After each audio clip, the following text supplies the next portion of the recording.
So, last class we were looking at, I had some trouble with making this work, let us hope it plays now. So, this is your coupler curve, this is a nice demonstration from the Wolfram demonstrations project. So, you can play with the various links, and you can see here that the dots on the coupler curve denote equal amounts of crank rotation, and you can generate different shapes of the coupler curve by you can see that it, as it traverses the upper portion of the curve, it moves a lot faster. So, you can see, and so the dots denote equal amounts of crank rotation, the space between two dots denotes equal amounts of crank rotation. This is the atlas.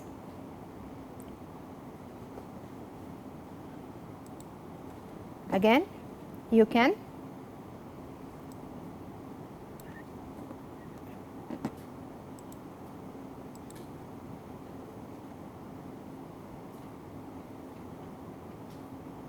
that shows I can change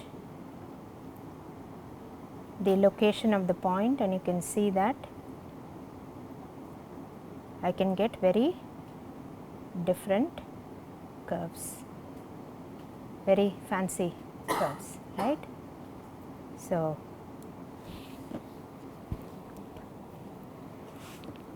this is a very nice demonstration for the coupler curve atlas. The original coupler curve atlas basically has a bunch of these, it denotes the points, and then, but you could essentially pick something from the coupler curve atlas and animate in this, and also try to find crank rockers which will give you your desired coupler curve. Okay.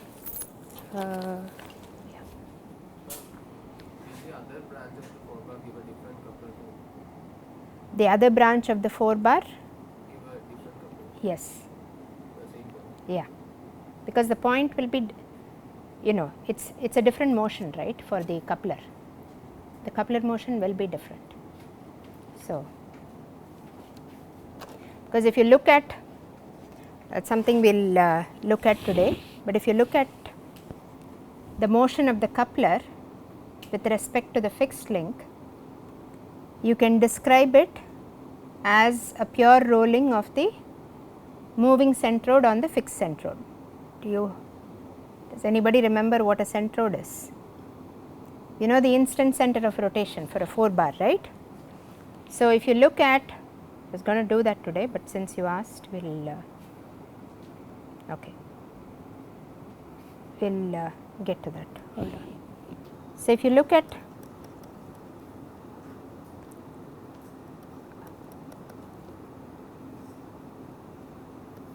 a 4 bar, okay.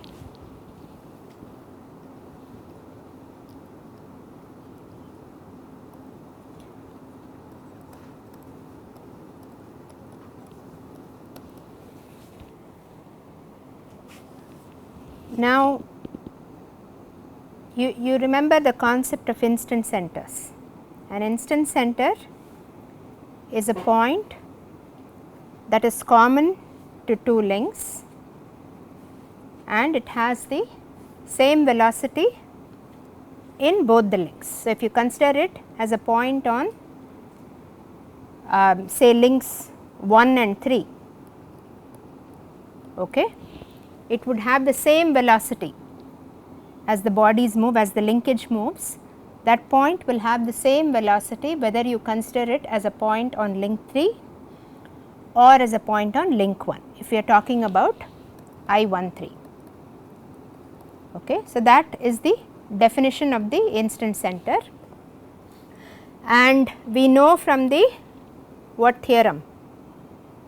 Anybody remember? the Kennedy Aaron-Hall theorem.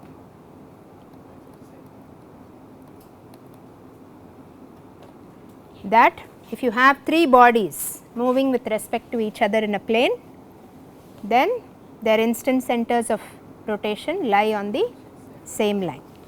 So, if I take bodies 1 and 2, this would be I12, this is I23, this is I34 and this is I14, okay, because these are called fixed these are called permanent instant centers, because when you have a pivot, those two bodies are always going to rotate about each other with respect to that point, and that point whether you consider, so for instance I23, whether I consider it as a point on body 2 or body 3, it has the same velocity, which goes back to the definition of the instant center. Okay. So, now if I want to find the instant center of I13, I know that if I extend I12, I23 and then this gives me I13. Okay.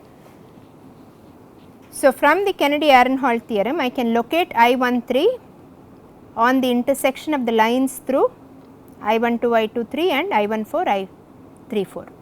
Okay. If I consider bodies 1, 2, 3, it has to lie on this. If I consider bodies 1, 3, 4, it has to lie on this line.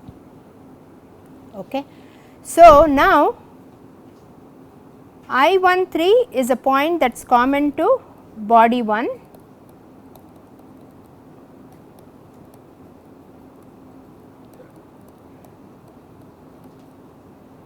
and body 3,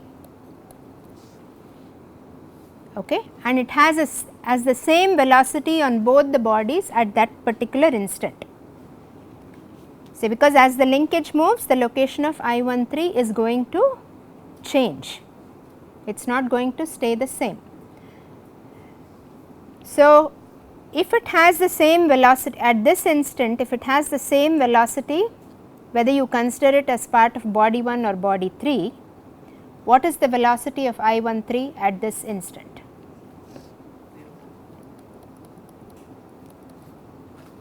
Why? Because if it is a part of body 1, it is fixed. So, the velocity of any point on body 1 is 0. Therefore, I can look at the motion of body 3 at this particular instant. So, I can imagine body 3 and body 1 are pinned at I13.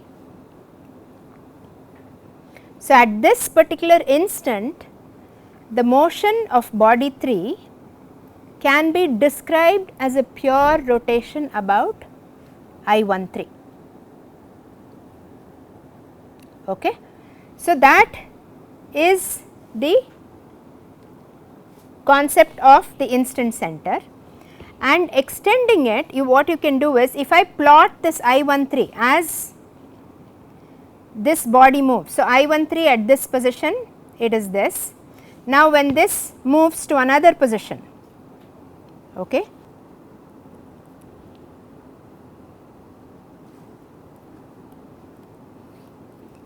some A2, B2, okay. Now, the instant center is going to be somewhere here, okay. This is I13 at this position, I13 at this position is this, I13 at this position is this, okay. Now, this when it moves to this, so I have I13,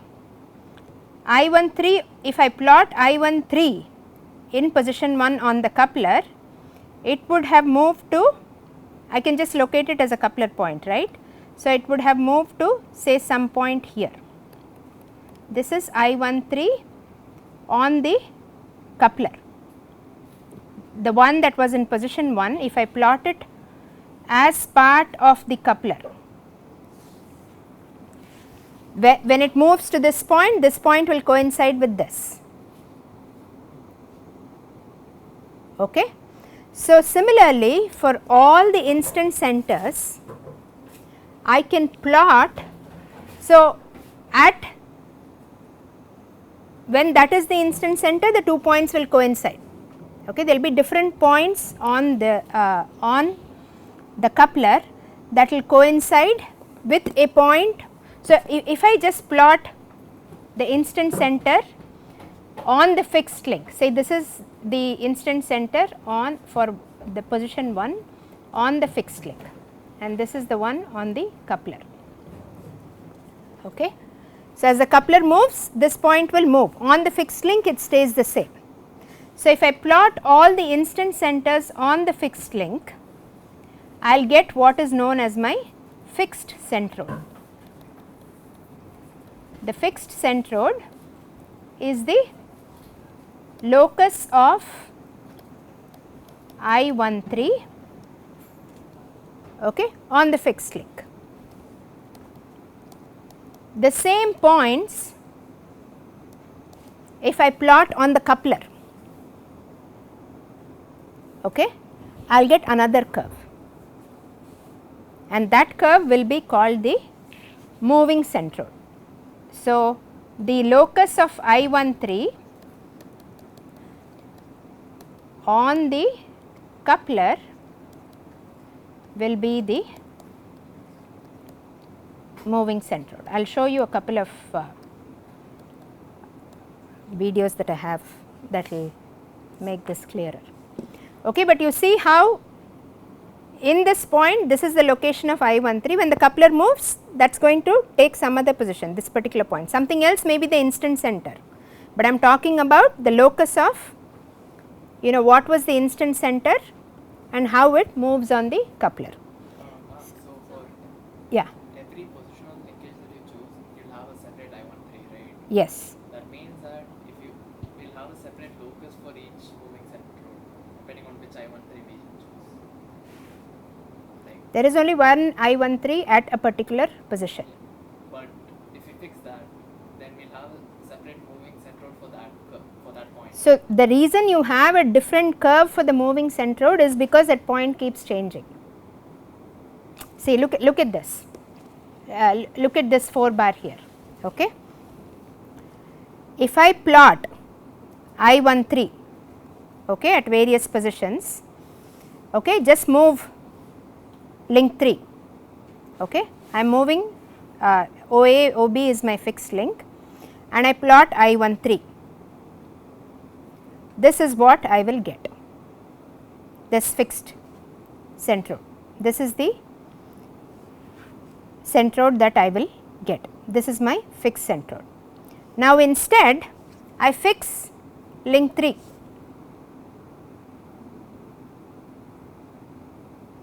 And I plot the instant center now. Then I would get the moving centroid. Remember, by inversion, that is the same as saying that this point. So, at this particular instant, this is coincident, these 2 points are coincident.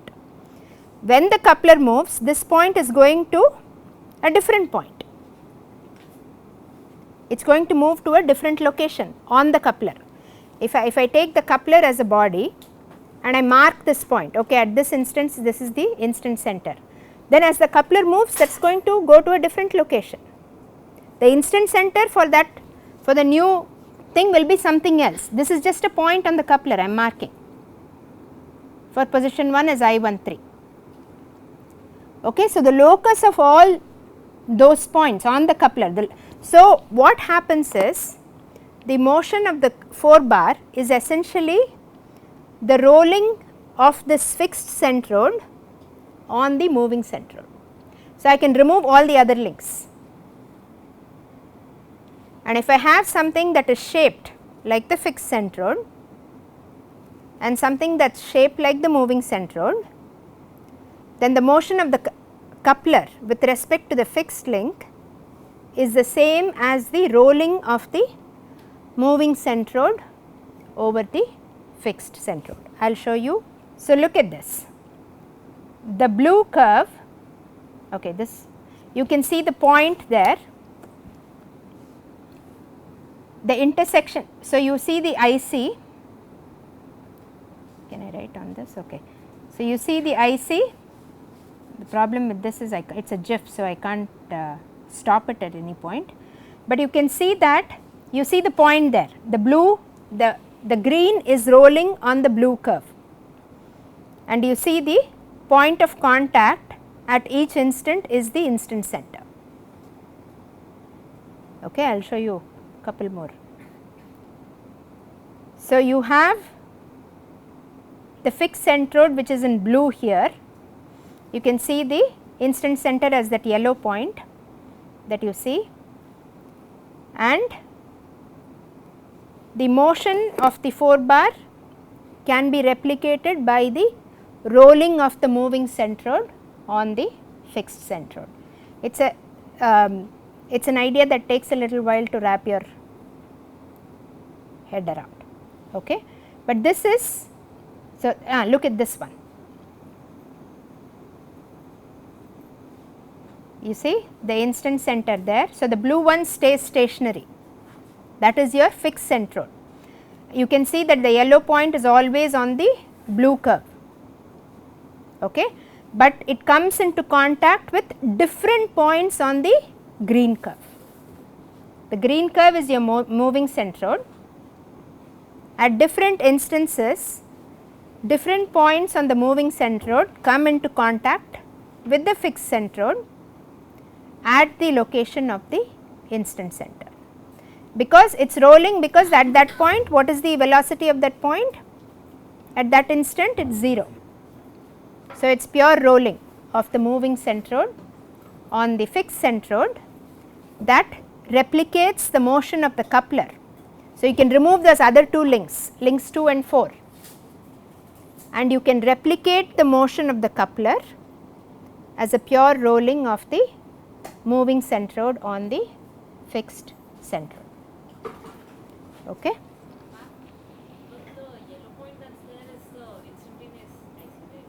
It's the instant center, yes. Correct, and that's why it's changing. And we can have infinite number of blue curves. We can choose any point on the coupler. We don't need No, instant center. blue curve. The blue curve is the locus of the instant center. That's why you see the, look at the instant center of the linkage given by point, that yellow point. It's always on that blue curve. That's a specific, it's not a coupler curve we are talking about here. We are not talking about a coupler curve here. We are not talking about a coupler point here. We are talking about the instant center. Okay, you can see at the intersection of these 2 links, right? And that point, so this is the locus, the blue is the locus of the instant center as the linkage moves, and the blue is attached to the fixed link. So, you see it is not changing. Okay. That same point you transform onto the coupler. So, when the coupler moves to some other location, that point is going to be somewhere else, okay, and only at a particular instant it will coincide with the fixed centroid. Okay. So, that is, so yes, if you have a different configuration, your instant centers are going to be different. So, the motion of the coupler will be different, yes. Can you go back this one, why is the curve appearing to be open? What is happening to the, because the instant center is, look at what is happening to the instant, they are becoming almost parallel. So, you can't show the, you see here the 2 lines, the dotted lines, they are going to infinity, they need not be closed, no, they need not be closed. The reason for this is we will see in a minute, but anyway. So, how exactly is the green curve made? How do you the green curve, that was what I was trying to explain here. So, the green, okay, I should not draw this probably as, the green curve is obtained by, so I have I13, okay, which is located on the coupler. I can locate it with respect to A and B when it is at the, so I have I13 here, I put a thumbtack there on the coupler. Okay. Now, when it has moved to some other location, something else is the instance center for that, but this point still remains, this thumbtack. So, for each of the instance centers I put thumbtacks on the coupler, that is going to move with the coupler. So, here I132 on the fixed centroid it will be at this location, but if the coupler moves to some, and with respect to A and B it will always be at this location. If I put a thumbtack here and the coupler is now moving, that will be another point on the coupler. So, the locus of all these points, all these thumbtacks on the coupler, if I join them, that gives me my moving centroid. And Is it a coupler? no, it is not a coupler curve. A coupler curve is the curve traced by one point on the coupler as the linkage moves. Coupler curve is the point curve traced by one point on the coupler as the linkage moves. Here I am plotting how the various instance centers. So, when this is the instance center for the linkage, this thumbtack and that point will coincide. So, the point on the fixed centroid that corresponds to the instance center and this thumbtack that I have put on the coupler will coincide. At some other thing it will be some other thumbtack and a point on the fixed centroid. So, if I connect all these thumbtacks, that gives me my moving centroid. While obtaining another I13, we have assumed that A, B and I13 are related. I13 is with respect to point A and B. I13 at this instant is coincident. Okay.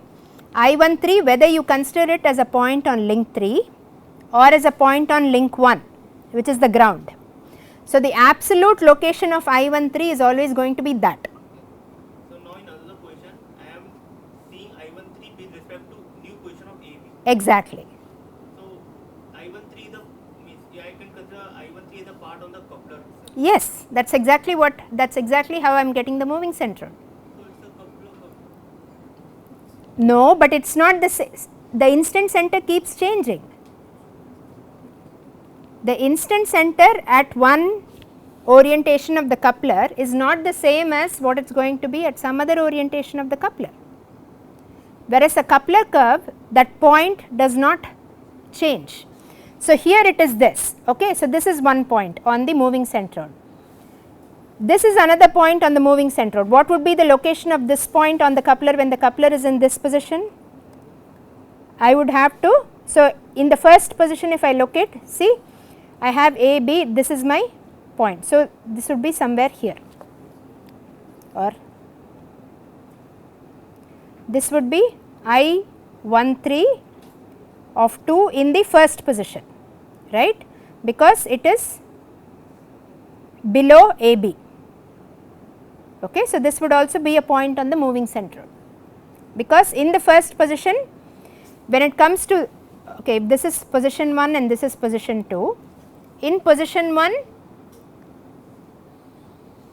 these two will coincide. Okay. I1 in position 2 I132 will coincide with this one, because it will, but this is in position 1 that I am plotting. I132 I am plotting in position 1, it would be this triangle, right, which would be similar congruent to this triangle.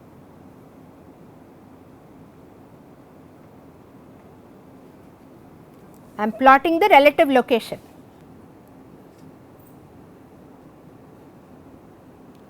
So after that, like the locus that's there is of what exactly? It's not of the relative position. What's that? The locus that's there, it's not of the relative position, right? Because it's not, you said it's not a coupler curve. It is not a coupler curve. It's not of the relative position. No, it is of the position of this point. See, it is different points on the coupler. So, I1, if you look at I13 as the linkage moves, okay. So, like I said, you have, I locate I13, I put a mark on the coupler, I put a mark on the fixed link, I put a mark on the coupler with a pen. Okay. Some other position, something else is my instant center. I put a mark on the fixed link, I put a mark on the coupler again. These are different points, but they exist. So, as the coupler moves, once I have all these points marked on both the fixed link and the coupler, okay, corresponding points will coincide depending on wherever it is the instant center, whichever is the instant center.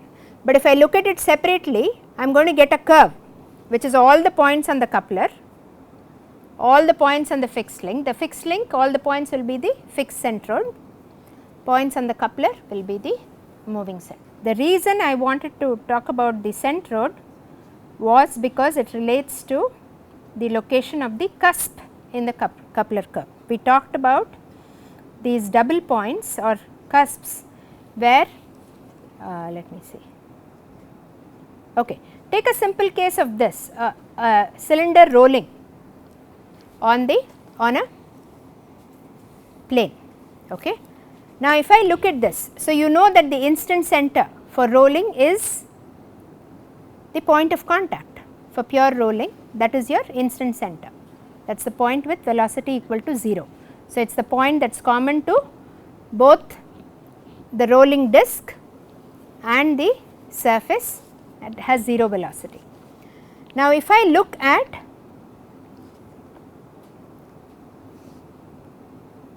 so this is a way to, so the instant center on the fixed plane lies on this line, it is always on this line. So, the point of contact is always on this line. But if you look at the disc, as the disc rolls, essentially the perimeter of this is your moving centroid, because this point was in contact, this point was in contact, then as it rolls some other point comes in contact, but with respect to the cylinder, this is the location of the point that was on contact.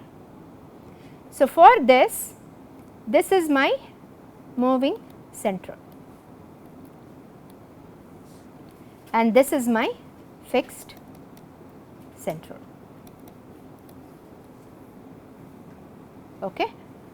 Same thing we apply for the 4 bar, except that the curves that you get for the moving centroid and fixed centroid are more complex. Okay. So, but the same principle applies. You are looking at plotting the same instant center, one on the fixed plane and then how it moves on the moving plane, gives you the moving centroid and the fixed centroid. So, here if you see, if you look at the locus of a particular point, now we are coming back to one particular point on the moving centroid. Okay. So, if I look at this curve here, shows me this is a cycloid and it is the locus of this point P. As this rolls, I have this point P which makes contact, then reverses direction as it rolls away. Okay. And this, so the velocity smoothly goes to 0 and then reverses direction. This is an example of a cusp. Okay. And we use the same analogy for the 4 bar. So, if I have a coupler point that is located on the moving centroid, then where it coincides with the instant center on the fixed centroid, that point will be a cusp, similar to this example here. So,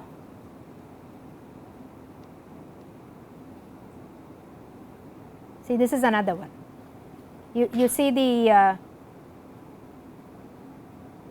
blue always at the intersection. So, the points are blue is the fixed centroid